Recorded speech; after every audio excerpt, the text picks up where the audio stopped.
Apollo Houston, I got two messages for you. Moscow is go for docking. Houston is go for docking. It's up to you guys. Have fun. Alrighty, sounds good. Polovina Mila, Alexei. Soyuz docking system is ready.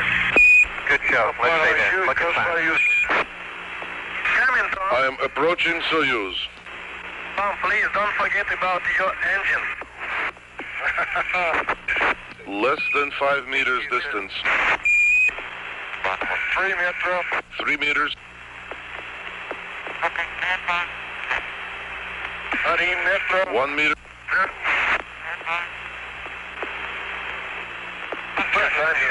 Contact. Capture. Tell Professor Bushuyev it was a soft docking. Well done, Tom. It was a good show.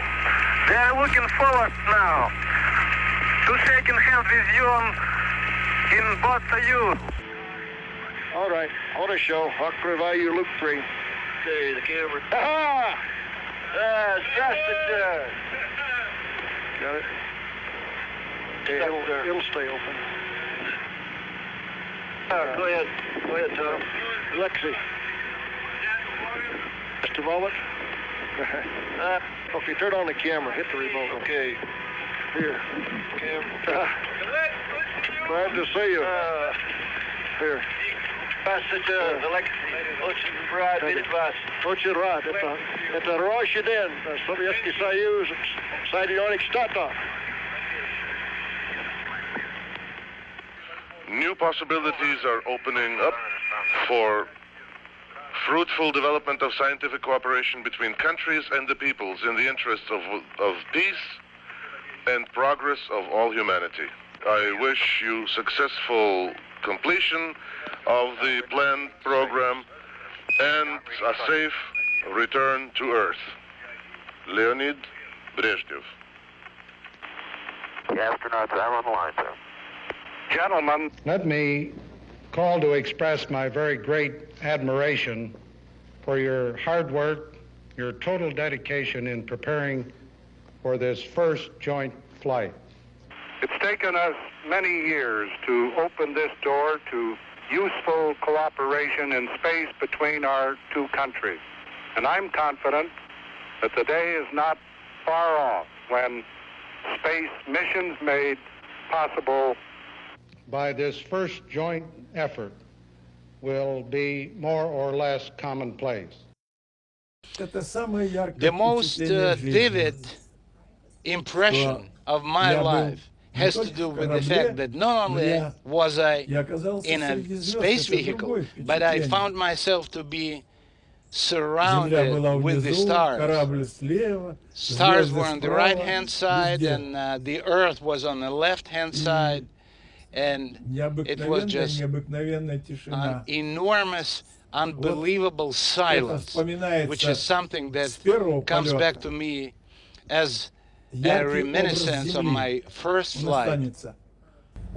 As you moved outside of the Voskhod spacecraft, Pavel Belyayev, your crewmate, was watching very carefully. You wrote in an article for Air and Space magazine several years ago that you felt like a seagull with its wings outstretched, soaring high above the Earth. What was that experience like? It was a very short spacewalk, but you had great recollections of it. Well, this feeling is just the perception of space, the perception of environment. And what I saw, and I saw just half of the world, because we were 500 kilometers above the Earth. And nobody, even up until now, nobody is flying that high. So I saw a radius of half of the planet of Earth. And the ability to see the whole Earth as a globe, pretty much, is something that was extremely attractive. And I could easily recognize the Black Sea, the Crimea, Romania, Bulgaria, Italy, looking up a little bit, Baltic Sea, And it was all within minutes, if not seconds. But the most impression had to do with the silence. And I heard how my heart was pounding. I could hear myself breathe. And I remembered Arthur Clarke and Stanley Kubrick, who, while doing the Space Odyssey, they worked a lot on the soundtrack. And the way the crew members used to breathe during this movie was very impressive. And the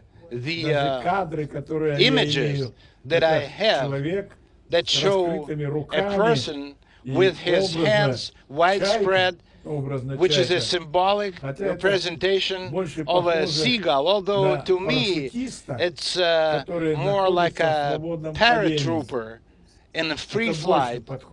This analogy is closer to me personally. But once again, silence. The stars were very bright. There was a lot of them. And it was interesting that they were everywhere. They were above and they were beneath. And on the ground, we can only see stars up in the sky. In space, they are everywhere. And it depends on how good a vision of an individual is, but in space we see much smaller stars.